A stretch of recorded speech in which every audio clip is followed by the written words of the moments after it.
Welcome back to Multivariate Calculus. In this video, we're going to be looking at some applications of area integrals. I've got three specific applications that I want to look at, which are relatively related to each other. The first two are nothing new.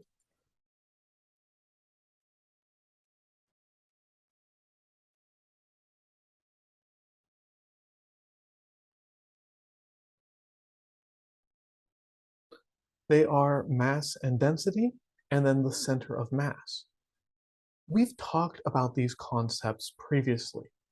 We've looked at a thin wire, a one-dimensional object, and figured out the mass given a variable density function. We have figured out where the center of mass was by calculating a weighted integral, a weighted average. And we've also extended those ideas to function or to two-dimensional shapes by setting up an integral for the area where the density varied with respect to one but not both of the parameters. The center of mass, we mostly looked at constant density. We're going to be taking those same ideas, we're going to extend them here to where the density can vary with respect to both x and y, or more commonly with respect to both r and theta.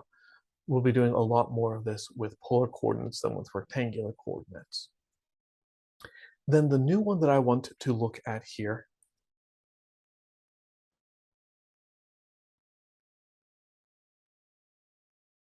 is the moment of inertia.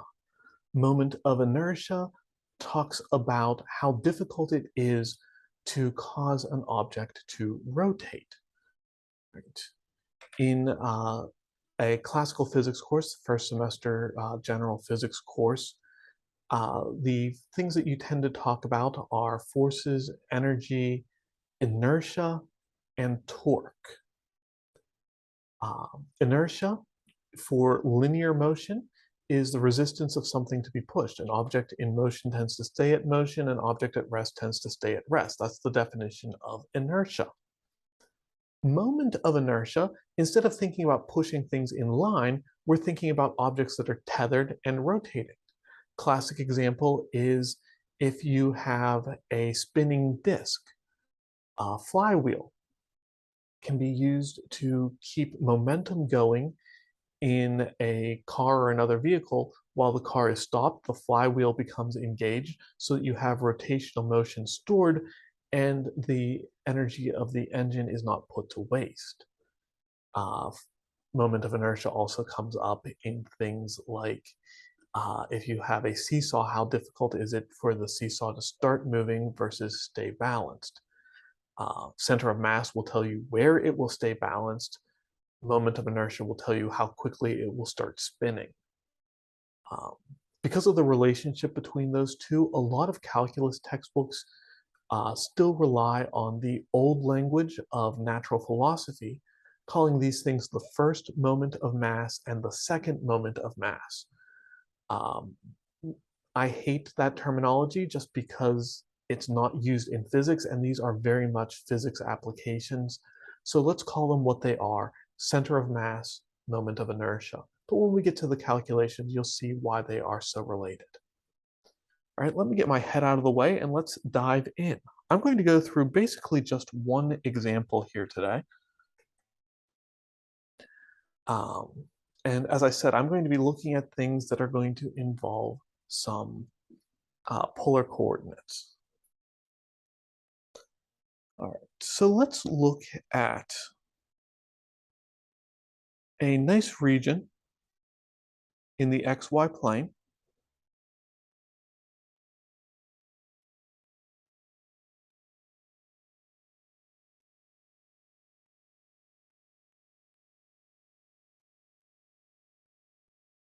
which is defined like this. It is the region bound by the x-axis by the line x squared plus y squared equals 1, r equals 1, and x squared plus y squared equals 9, r equals 3.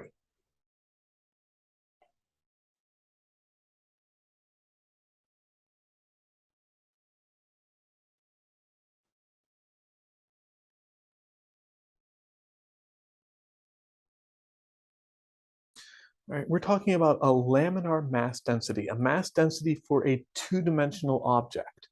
So thinking about the volume of a two-dimensional object is meaningless, which is why very often you'll see this written using the variable lambda instead of rho, which is more common for a mass density of an object in 3 dimensions.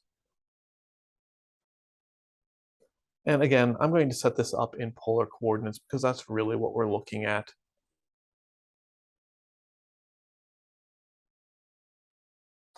And I'm going to make it radially symmetric.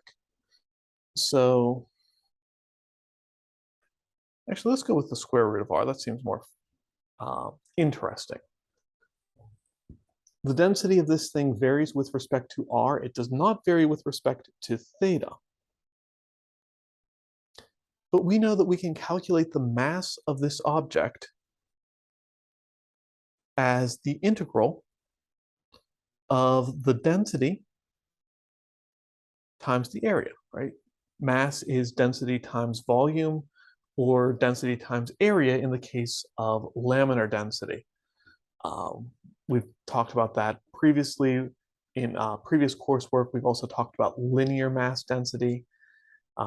We will get to the usual volume mass density a little bit later on in this course. All right, so our integral here, it looks like theta is going to go from 0 to pi, and r is going to go from 1 to 3. Our density is square root of r, dA is r, dr, d theta. And we've got this thing nicely set up, so we can just split it up into pieces ever so happily.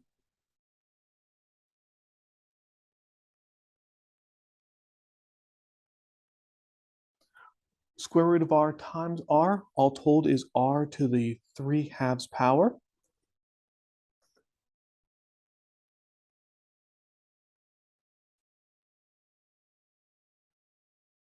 And the integral of r to the 3/2 power is 2/5 r to the 5/2 power.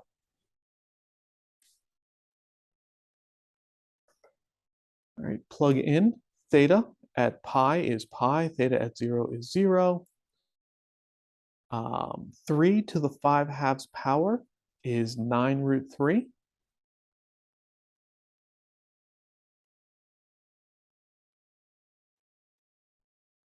And so ugly as it is, here's our result.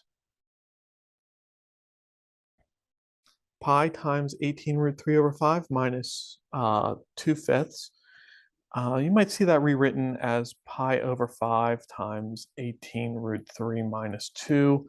I guess that's better. I don't really know. Um, Square root of 3 is approximately 1.76, or approximately 7 over 4. 18 divided by 4 is 4.5 times 7 is about 30. 30 minus 2 is 28. 28 divided by 5 is about 5.5. 5.5 times pi is about 17. So you can go through with a calculator. You can get approximate value for that if you want to, but I'm going to leave it as pi over 5 times 18 root 3 minus 2.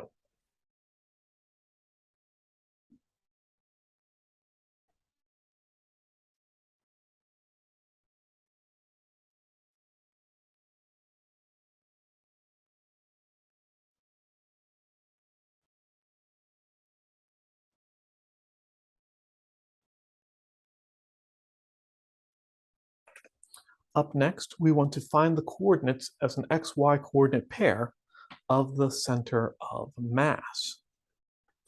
Right. I said in the opener, the center of mass is related to the idea of the moment of mass.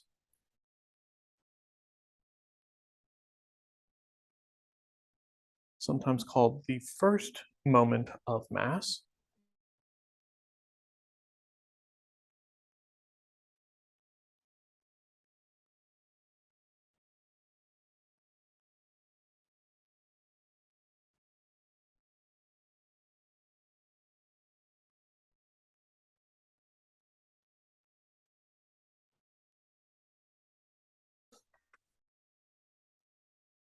But of course, our function here is given in polar coordinates, so I guess that's going to make a little bit more sense to have to deal with. But we can use some physical reasoning to make our lives a lot easier.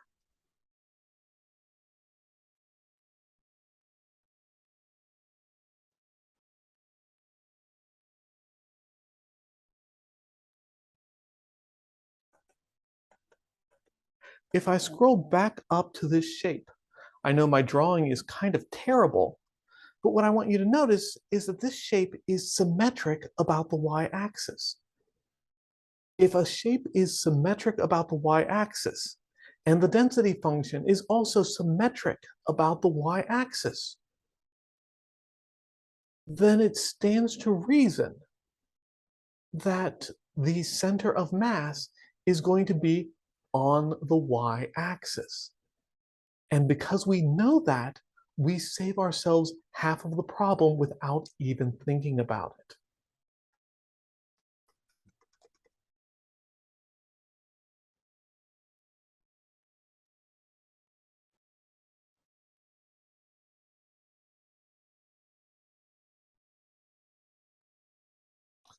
All right, the center of mass is on the y-axis at the point where x is equal to 0.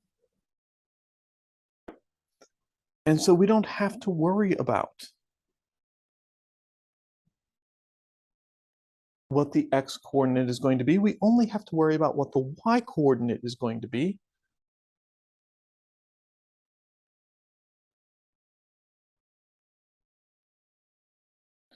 And so we'll take our integral of y times the density function and divide by the mass, which is just the integral of the density function. Of course, as we've already seen, this density function is far easier to work with in polar coordinates than in rectangular coordinates. And in polar coordinates, y is r times the sine of theta.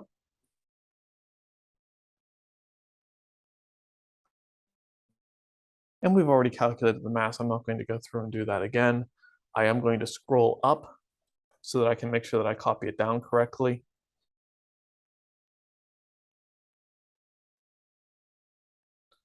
So let's copy that mass that we calculated before, make sure that that gets included here. But we can hold on to that for a little while we go through and do the rest of the calculation. All right, so the integral, theta is going to go from 0 to pi. R is going to go, I've already forgotten what my limits were, from 1 to 3. I've got r times the sine of theta times the square root of r times r dr d theta. I can split this up. I can get my thetas all together.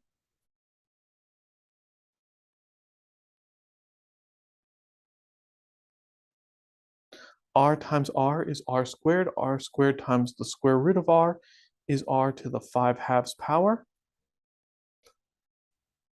Integral of sine theta is the negative of cosine theta. Integral of r to the 5/2 is 2/7 r to the 7/2. Let's see, cosine of pi is -1, so the negative of -1 is 1. Cosine of 0 is 1. The negative of 1 is -1, and then we're subtracting it, so that's just a +1. And then we've got over here 3 to the 7/2. That's 3.5. So 3 cubed is 27. 27 times 2 is 54. Square root of 3 over 7 minus 2/7.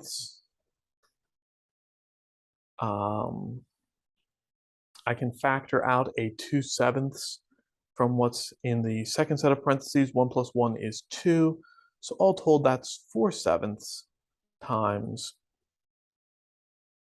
27 square root of 3 minus 1.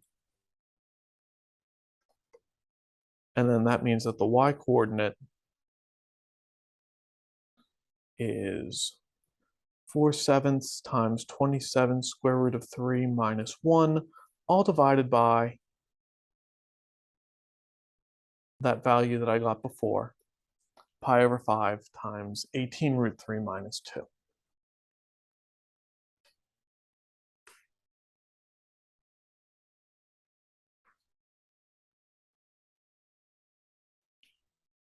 If we have to graph this, I'm going to go to my calculator, punch in square root of 27 minus 27 square root of 3 minus 1 divided by 18 square root of 3 minus 2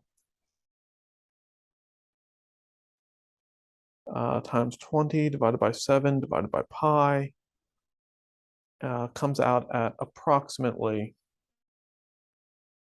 1.43. Right, so if we have to graph it, we grab out our calculator, we figure out the decimal value, and we go from there.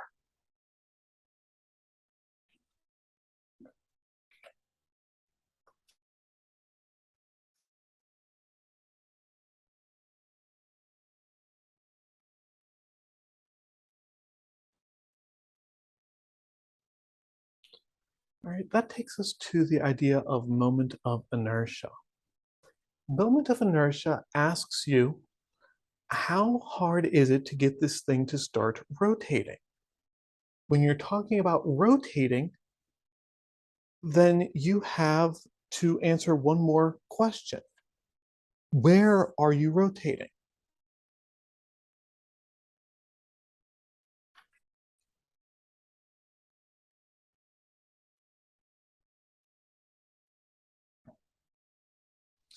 If you want to rotate about the x-axis,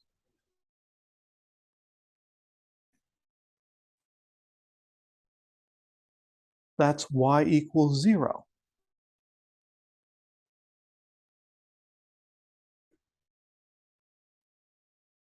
If you want to rotate about the y-axis, that's where x is equal to 0.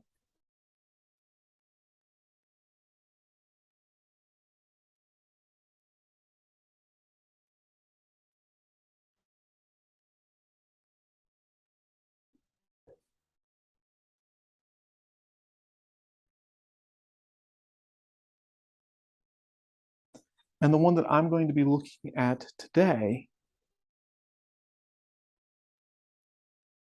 is about the origin, where r is equal to 0.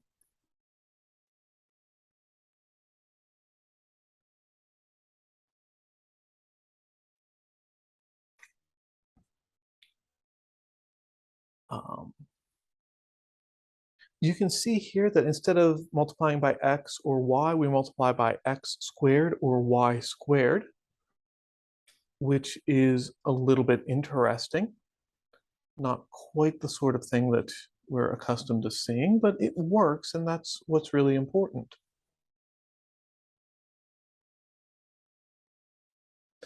But that's why it's sometimes called the second moment of mass, because instead of multiplying by x or y once, we have to multiply by x or y twice, or r in this case is the convenient one.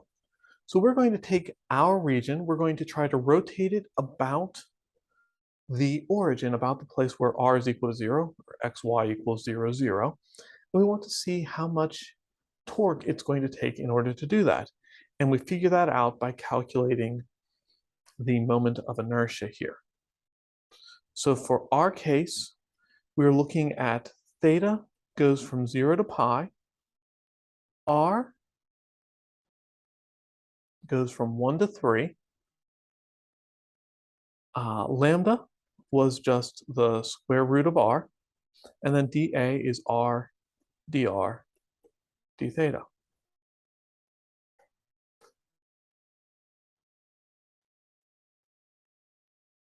Once again, these r and theta are independent of each other, so we can split this up. R squared times r is r cubed.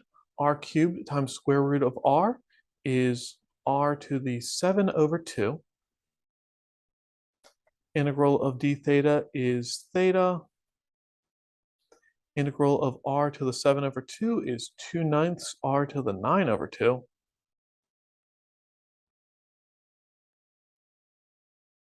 And why did I write dr? I'm going a little bit crazy. All right, evaluate theta at pi, you get pi. Evaluate theta at 0, you get 0.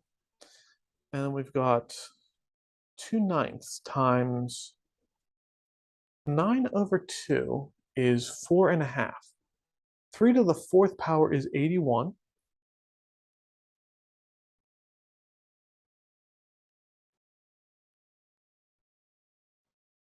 And we can actually reduce this if we want to, although I think I'm just going to factor out the 2/9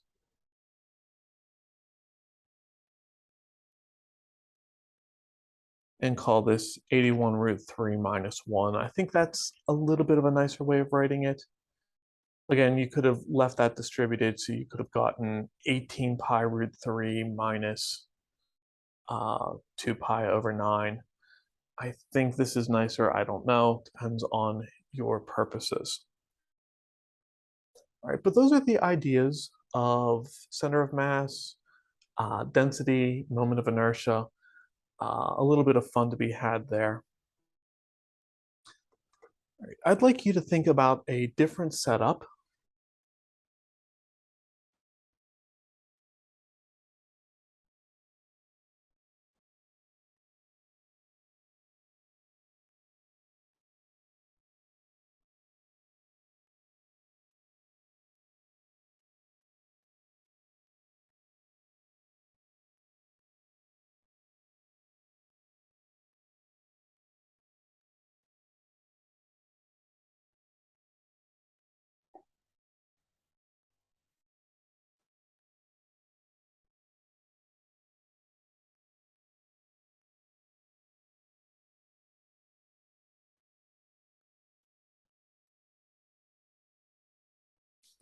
I would like you to calculate the moment of inertia for a solid disk with radius r. Yes, the radius is unknown in this case, which is what makes this problem challenging.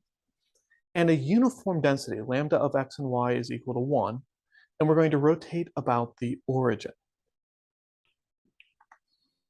I could ask you to calculate the total mass here. It's not an unreasonable thing to do.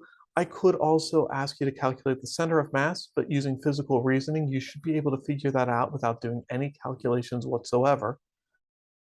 So the only thing that involves calculus is calculating the moment of inertia. So take a few minutes, think about how to set that up, see where you can get to with that. I'll see you in the next video.